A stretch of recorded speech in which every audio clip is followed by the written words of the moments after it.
பிரியமான சகோதர சகோதரிகளே, ஆண்டவர் இயேசுவின் நாமத்தினாலே வாழ்த்துக்கள்.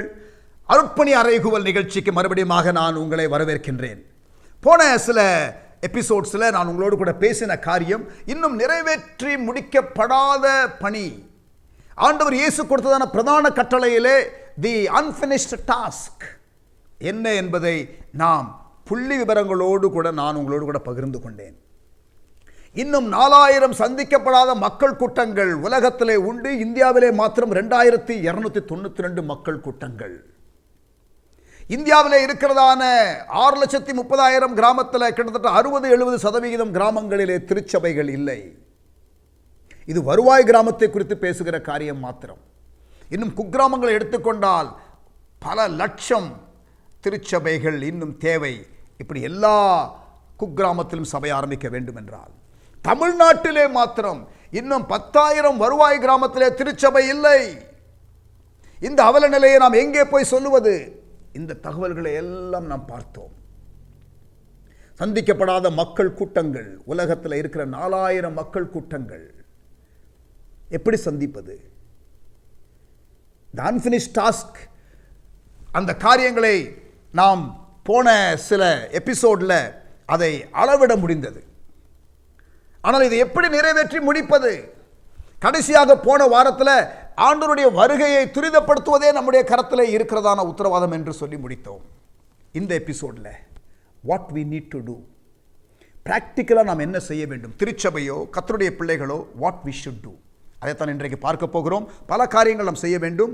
அதில் முதலாவது செய்ய வேண்டிய காரியம் என்ன என்பதை இந்த நிகழ்ச்சியிலே நாம் பார்க்கலாம். உங்களுடைய செவிகளை தேவனுடைய இருதயத்தின் பக்கத்திலே வைத்தால் ஒருவரும் கெட்டு போகக்கூடாது, யாரும் ரட்சிக்கப்பட வேண்டும் என்ற வார்த்தை தான் ரீங்காரம் விடுவதை நீங்கள் கேட்பீர்கள்.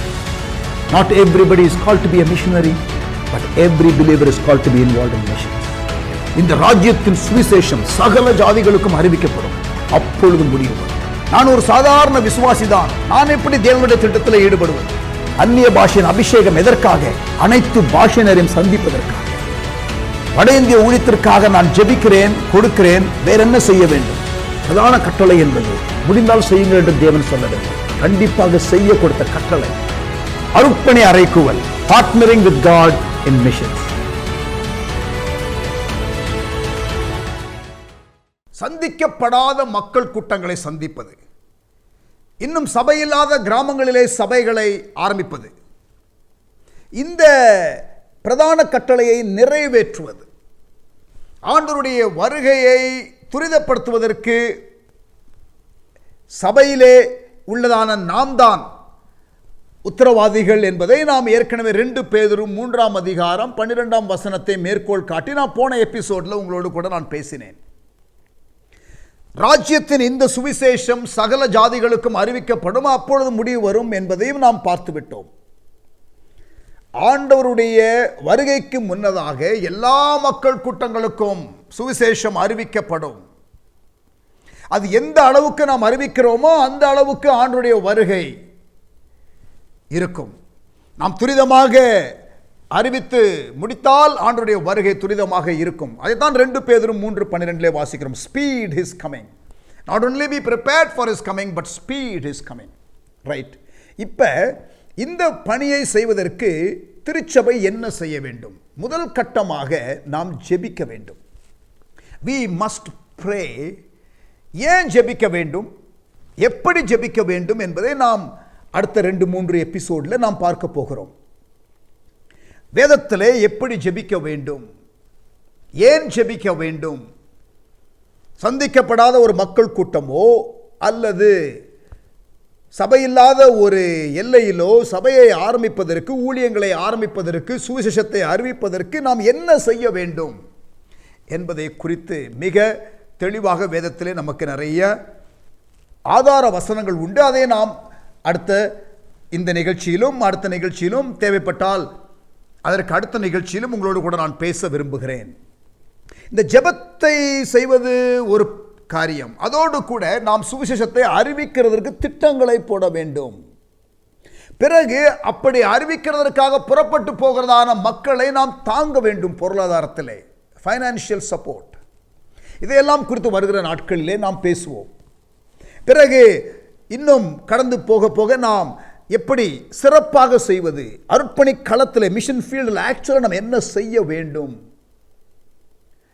மிஷனரிகளுக்கு இருக்கிறதான சவால்கள், மிஷனரிகளுக்கு இருக்கிறதான சேலஞ்சஸ், எப்படி அவர்களுக்காக நாம் இன்டெலிஜென்ட்டாக ஜெபிக்க முடியும், அவர்களை நாம் ஆதரிக்க முடியும், இன்னும் அநேக மிஷனரிகள் தேவையா, மிஷனரி அறைகூவல், இன்னும் இங்கிருந்து மிஷனரிகள் புறப்பட்டு போக வேண்டுமா சந்திக்கப்படாத இடங்களுக்கு, இந்த காரியங்களே வருகிற நாட்களிலே ஆண்டவருடைய கிருபையினாலே நாம் பார்க்க போகிறோம். ஆனால் இன்றைக்கு ஜெபத்தை குறித்து நாம் பேச ஆரம்பிக்கலாம். மார்க் 11ஆம் அதிகாரம் 17ஆம் வசனம். Mark chapter 11 verse 17.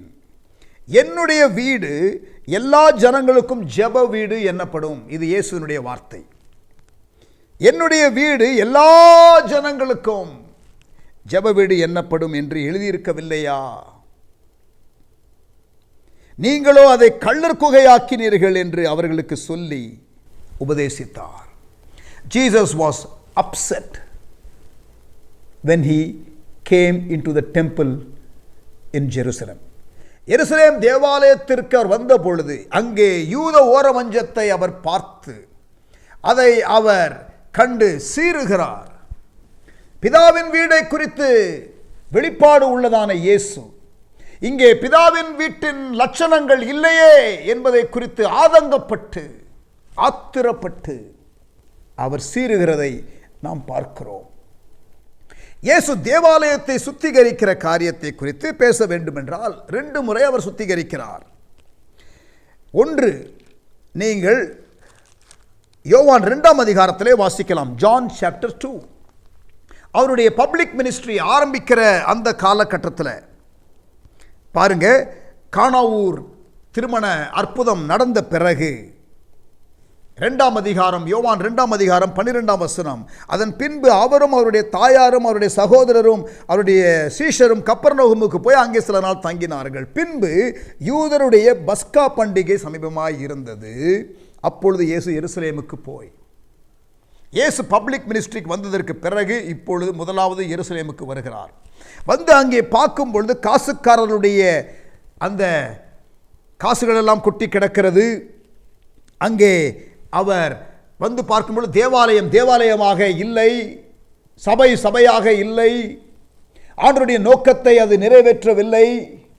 இதை கண்டு ஆதங்கப்பட்டு, ஏற்கனவே 30 ஆண்டுகள் அவர் தேவாலயத்திற்கு வந்து போயிருக்கிறார். ஆனால் இப்பொழுது அந்த பப்ளிக் மினிஸ்ட்ரிக்கு வந்துட்டார். There is authority.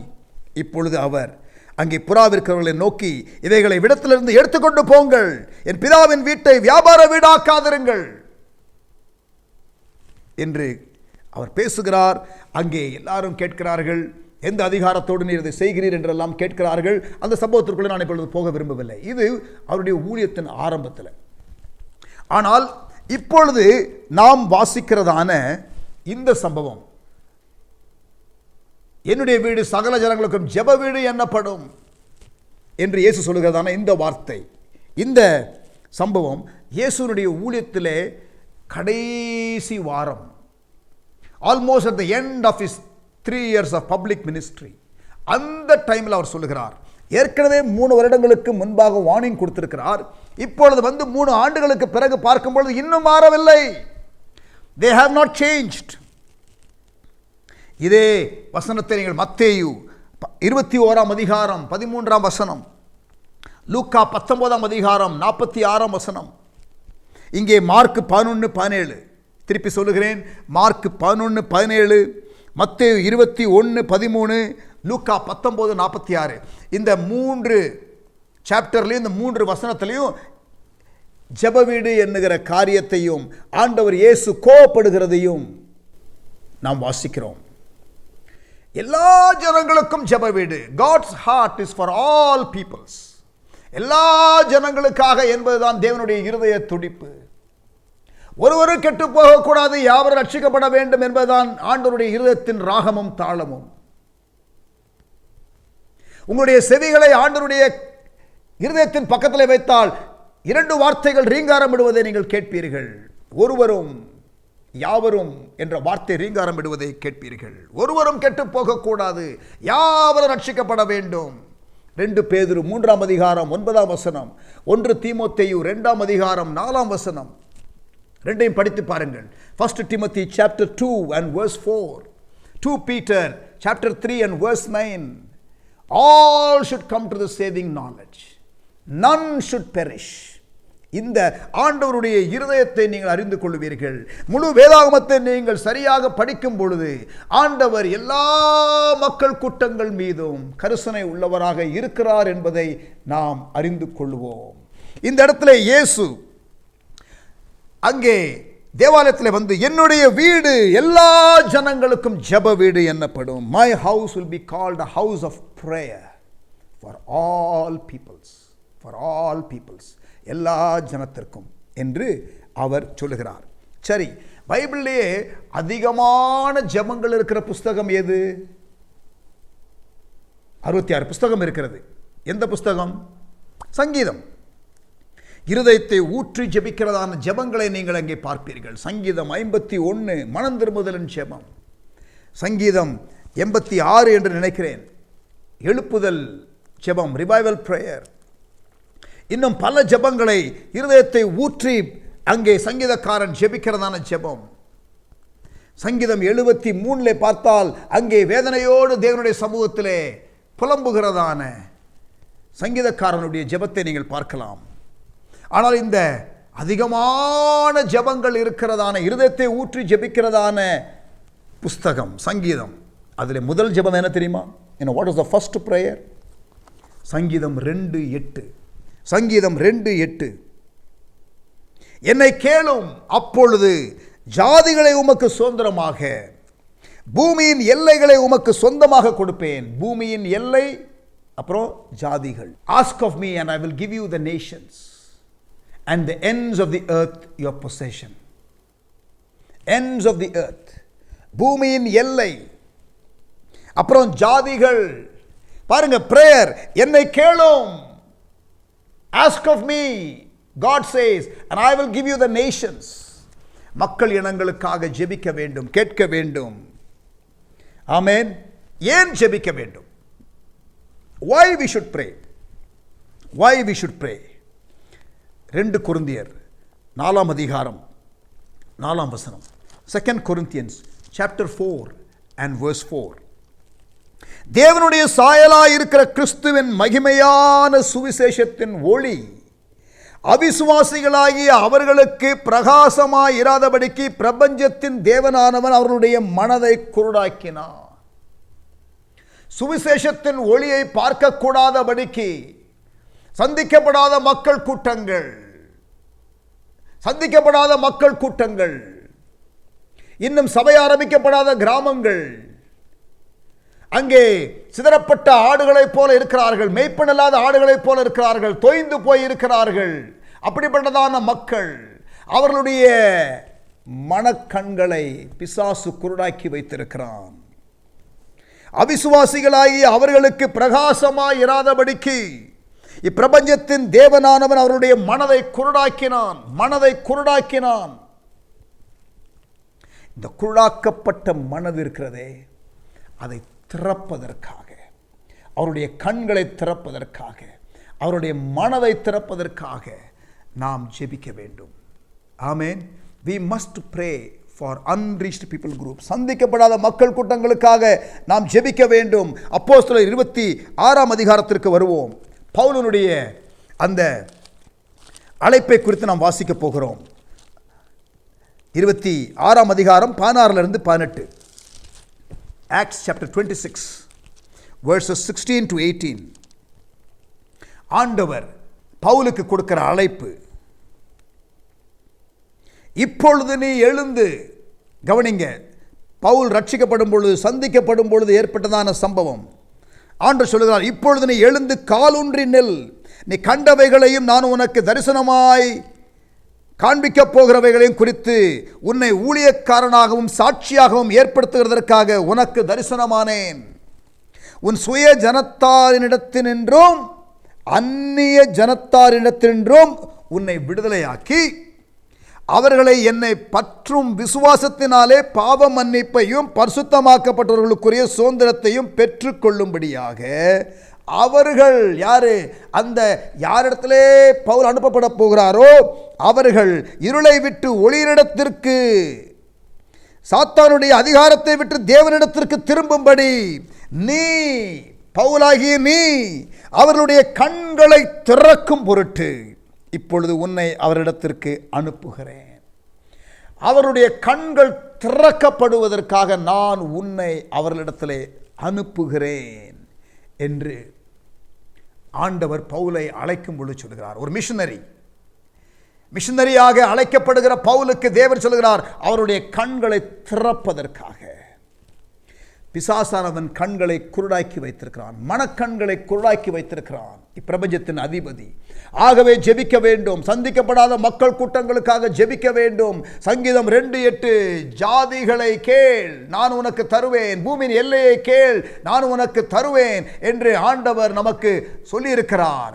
என் வீடு சகல ஜனங்களுக்கும் ஜெப வீடு என்னப்படும். பிரியமானவர்களே, எத்தனை பேர் நீங்கள் மிஷனரிகளுக்காக ஜெபிக்கிறீர்கள்? எத்தனை பேர் சந்திக்கப்படாத மக்கள் கூட்டங்களுக்காக பெயர்களை வைத்து ஜெபிக்கிறீர்கள்? எத்தனை பேர் சந்திக்கப்படாத சபை ஆரம்பிக்கப்படாத கிராமங்களுக்காக பெயர்களை எழுதி வைத்து ஜெபிக்கிறீர்கள்? ஆண்டவருடைய இருதய துடிப்பை இன்றைக்கு நீங்கள் அறிந்து கொள்ளுகிறீர்கள். You are beginning to understand the heart of God. We must pray. அருட்பணி அறைகூவல் என்ற இந்த நிகழ்ச்சி வெறும் பேசுவதற்காக அல்ல. Let's talk missions, let's do missions. அதிலே ஒரு காரியம் ஜெபம், ஒரு காரியம் ஜெபம். அது அடித்தளம், அது ஃபவுண்டேஷன். அவருடைய மனக்கண்கள் திறக்கப்பட ஜெபிக்க வேண்டும். அப்போஸ்தலர் 16ஆம் அதிகாரத்திற்கு வருவோம். Let us come to Acts chapter 16. Pavul தேவ ஆவியானவரால் நடத்தப்பட்டு அவர் புறப்பட்டு போகிற பாதைகளை ஆவியானவர் தடை செய்து கடைசியிலே மகதோனியாவிலிருந்து ஒரு மனுஷன் வந்து உதவி செய்யும்படி கூப்பிடுகிறதான காரியத்தை தரிசனமாக பார்த்து இப்பொழுது பவுல் மகதோனியாவுக்குள்ளே போகிறார், மேசிடோனியன் ரீஜனுக்குள்ளே போகிறார். அங்கே பிலிப்பி பட்டணம் இருக்கிறது. அங்கே வரும் பொழுது அங்கே ஒரு பெண் ஆற்றங்கரையிலே இருக்கிறாள். சில பெண்களோடு கூட அவர்கள் ஜெபித்துக் கொண்டிருக்கிறாள். கவனிங்க, அப்போஸ்தலர் 16ஆம் அதிகாரம் 14ஆம் வசனம். அப்பொழுது தியத்திரா ஊராளும் இரத்தாம்பரம் விற்கிறவளும் தேவனை வணங்குகிறவளும் ஆகிய லீதியாள் என்னும் பேருள்ள ஒரு ஸ்திரீ கேட்டுக்கொண்டிருந்தாள். பவுல் சொல்லியவைகளை கவனிக்கும்படி கர்த்தர் அவள் இருதயத்தை திறந்தருளினார். Heart was opened. மனக்கண்கள் திறக்கப்பட வேண்டும், இருதயம் திறக்கப்பட வேண்டும். நீங்கள் லூக்கா 24ஆம் அதிகாரத்திற்கு வாருங்கள். லூக்கா 24ஆம் அதிகாரம், அதில் பார்த்தீங்கன்னா 31ஆம் வசனம். Luke 24 verse 31. அவருடைய கண்கள் திறக்கப்பட்டு இயேசு எம்மாவூருக்கு போகிற சீஷர்களோடு கூட பேசும்பொழுது அவர்கள் கண்கள் திறக்கப்பட்டு, வசனம் 31, வசனம் 45, அவருடைய மனதை அவர் திறந்து, பிறகு 32ஆம் வசனம், அவருடைய இருதயங்கள் கொழுந்து விட்டு எரிகிறது. இந்த அனுபவத்திற்குள்ளே சந்திக்கப்படாத மக்கள் வரத்தக்கதாக நாம் அவர்களுக்காக ஜெபிக்க வேண்டும். இரண்டாவதாக எதற்காக ஜெபிக்க வேண்டும்? முதலாவதாக அவருடைய மனக்கண்கள் திறக்கப்படும்படி ஜெபிக்க வேண்டும். அவருடைய இருதயங்கள் திறக்கப்படும்படி நாம் ஜெபிக்க வேண்டும். பிசாசரவன் அவருடைய மனக்கண்களை அவன் குருடாக்கி வைத்திருக்கிறான். 2 கொரிந்தியர் 4ஆம் அதிகாரம் 4ஆம் வசனம். இப்பிரபஞ்சத்தின் அதிபதி அவருடைய மனக்கண்களை குருடாக்கி வைத்திருக்கிறான். எதிலிருந்து குருடாக்கி வைத்திருக்கிறான்? சுவிசேஷத்தின் ஒளியை காணக்கூடாதபடிக்கு. ஆகவே ஜெபிக்க வேண்டும், ஆகவே ஜெபிக்க வேண்டும். இரண்டாவதாக எதற்காக ஜெபிக்க வேண்டும்? Why should we pray? Secondly, we should pray for more laborers. கர்த்தர் அறுவடைக்காக ஆட்களை எழுப்பும்படி நாம் அந்த நிலங்கள் பண்படும்படி ஜெபிக்கிறது மாத்திரமல்ல, அந்த பண்பட்ட நிலங்களிலே விதைகளை விதைக்கிறதான மிஷனரிகளை கர்த்தர் எழுப்ப வேண்டும் என்று நாம் ஜெபிக்க வேண்டும். We must pray that God will raise missionaries who will go to these virgin territories, unreached frontiers, and plant the seeds. The seed of the gospel, the seed of the word of God. வசன விதைகளை விதைக்கிறதான தேவனுடைய ஊழியர்களை கர்த்தர் எழுப்ப வேண்டும். இயேசு சொல்லிக் கொடுத்த ஒரு ஜெபம். மத்தேயு 9ஆம் அதிகாரம், மத்தேயு 9ஆம் அதிகாரம் 36லிருந்து 38 வரைக்கும் நான் வாசிக்கிறேன். Matthew chapter 9 verse 36 to 38. இயேசு திரளான ஜனங்களை கண்டபொழுது அவர்கள் மேய்ப்பனில்லாத ஆடுகளைப் போல, கவனிங்க, மேய்ப்பனில்லாத ஆடுகள், தொய்ந்து போனவர்கள், சிதறப்பட்டவர்கள், 3 காரியம். மேய்ப்பனில்லாத ஆடுகள், தொய்ந்து போனவர்கள், சிதறப்பட்டவர்கள், திரளான எண்ணிக்கையிலே இருக்கிறவர்கள். இதை இயேசு பார்த்து மனதுருக்கம் கொண்டார்.